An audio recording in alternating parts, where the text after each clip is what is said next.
Hey there, what if I told you that right now, as you're watching this video, your brain is physically changing, not metaphorically, literally rewiring itself, creating new connections, and even growing new brain cells. For most of human history, we believed our brains were fixed after childhood. You can't teach an old dog new tricks, they said. Well, neuroscience just proved that saying completely wrong. I'm talking about neuroplasticity, your brain's incredible ability to reorganize, adapt, and literally rewire itself throughout your entire life. And here's the kicker. You have way more control over this process than you think. Today, we're going to dive deep into how your brain actually works, look at some fascinating real-world examples, and give you practical tools to start rewiring your brain today. Whether you want to break bad habits, learn new skills, or completely transform your mindset, this is your roadmap. Part 1, the science. Your brain is more flexible than you think. Let me start with a story that'll blow your mind. In 1998, researchers studied London taxi drivers. You know, the ones who have to memorize every single street in one of the world's most complex cities. What they found was extraordinary. These drivers had physically larger hippocampi, the brain region responsible for spatial memory, compared to regular people. But here's the really crazy part. The longer they'd been driving, the bigger this brain region became. Think about that. Their brains literally grew new tissue based on what they repeatedly practiced. Dr. Norman Doidge, the neuroplasticity pioneer, puts it perfectly. The brain that changes itself. Every thought you think, every action you take, every habit you repeat is physically sculpting your neural pathways. Here's how it works. Your brain contains roughly 86 billion neurons, and each one can connect to thousands of others. When you repeatedly think or do something, these connections, called synapses, get stronger. It's like walking through a field of tall grass. The first time is hard, but keep walking the same path, and eventually you create a clear trail. But here's what's revolutionary. You can also create entirely new pathways. Scientists call this neurogenesis. Your brain literally grows new neurons throughout your life. Take stroke patients, for example. When part of their brain gets damaged, other regions can actually take over those functions. The brain rewires itself around the damage. If a stroke victim loses their ability to speak, intensive practice can literally grow new neural pathways that restore their language abilities. This isn't just theory. It's happening in your brain right now as you learn this information. Part 2, celebrities who rewired their brains. Let me show you how powerful this really is with some incredible real-world examples. Sylvester Stallone is probably one of the most fascinating cases of deliberate brain rewiring. Struggling as an actor in New York, he was so broke he had to sell his dog for $50 just to buy food. Rejected by countless agents and facing constant failure, he could have given up. Instead, Stallone did something remarkable. He wrote the Rocky screenplay in just 3 days and refused to sell it unless he could star in it himself. But here's the key. He didn't just write passively, hoping for success. Stallone talks about spending hours every day visualizing himself as Rocky, seeing himself in the boxing ring, imagining audiences cheering for the underdog story. He would mentally rehearse being the leading man, not just the struggling actor. He was literally rewiring his brain's neural pathways around being a star rather than being rejected. The result? Rocky became a massive hit, launched his career, and won the Academy Award for Best Picture. His brain had been programmed for success despite all the external evidence suggesting otherwise. Here's another incredible example. J.K. Rowling, a single mother living on welfare, battling depression and facing constant rejection from publishers. She could have easily given up on her dreams. But Rowling talks about how she consciously rewired her brain by refusing to accept failure as permanent and maintaining unwavering belief in her story. Dr. Rick Hanson's research shows that depression literally changes brain structure, but so does persistent creative visualization. When Rowling spent years focusing on the magical world she'd created instead of her current circumstances, she was physically changing her neural pathways.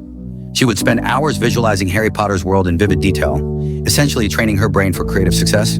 And then there's Arnold Schwarzenegger. This guy rewired his brain not once, but 3 times.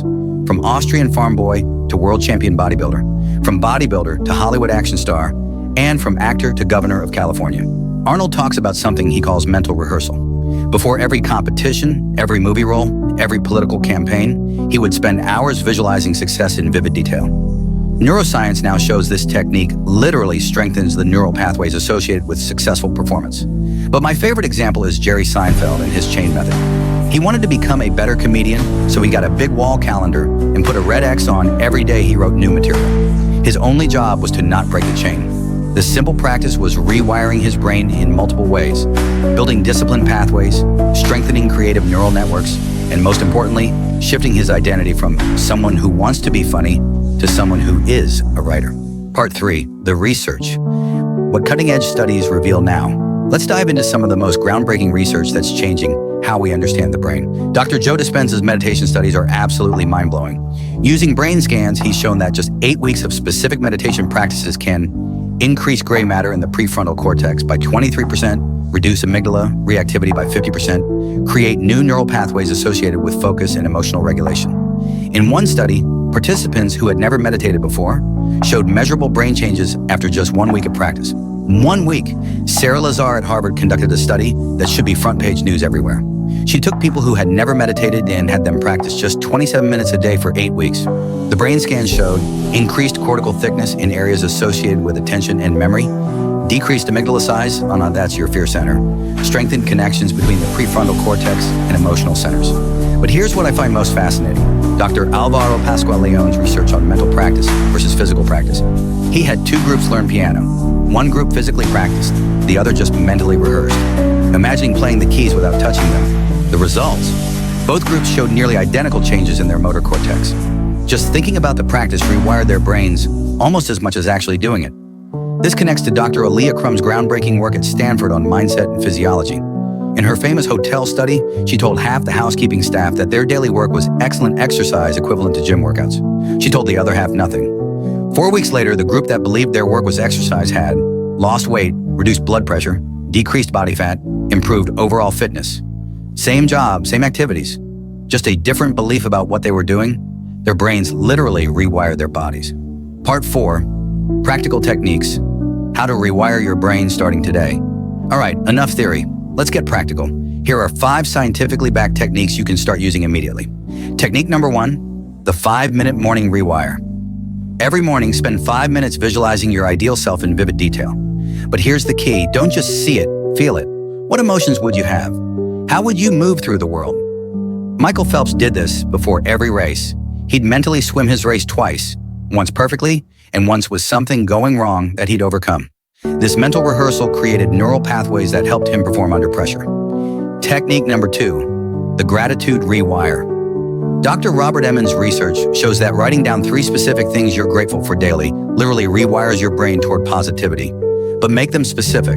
Instead of, I'm grateful for my family, write, I'm grateful for how my daughter laughed at my terrible dad joke this morning. Tony Robbins has done this for over 30 years, and neuroscience shows why it works. It strengthens neural pathways associated with positive emotions and weakens default negative thinking patterns. Technique number 3, the habit stack revolution. James Clear popularized this, but the neuroscience behind it is profound. Stack a new habit onto an existing strong neural pathway. Want to meditate? Do it right after you brush your teeth. Want to exercise? Do it immediately after your morning coffee. You're literally hijacking existing neural superhighways to build new ones. Technique number 4, the 1% rule. This comes from Dave Brailsford, who led the British cycling team to dominate the Olympics by improving every aspect of performance by just 1%. Your brain responds better to tiny, consistent changes than dramatic ones. Want to read more? Start with just 1 page a day. Want to exercise? Start with just 1 push-up.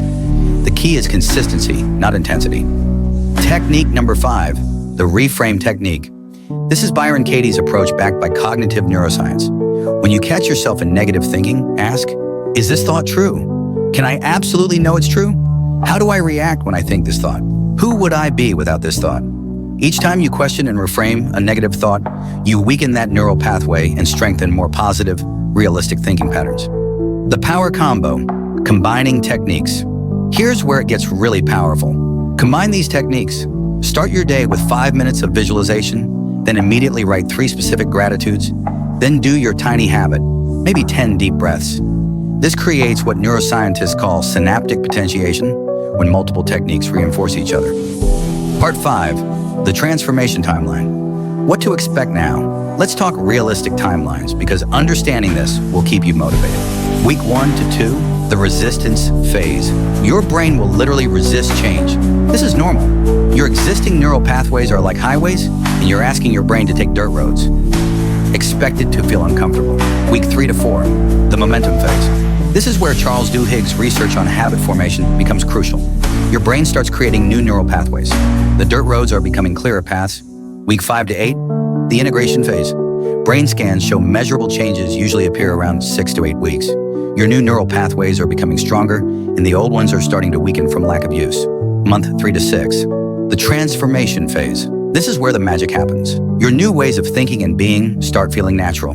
Dr. Daniel Siegel calls this neurons that fire together, wire together. And now your new patterns are the dominant ones. Remember, every expert was once a beginner. Stephen King was rejected 30 times before publishing his first novel. Walt Disney was fired for lacking imagination.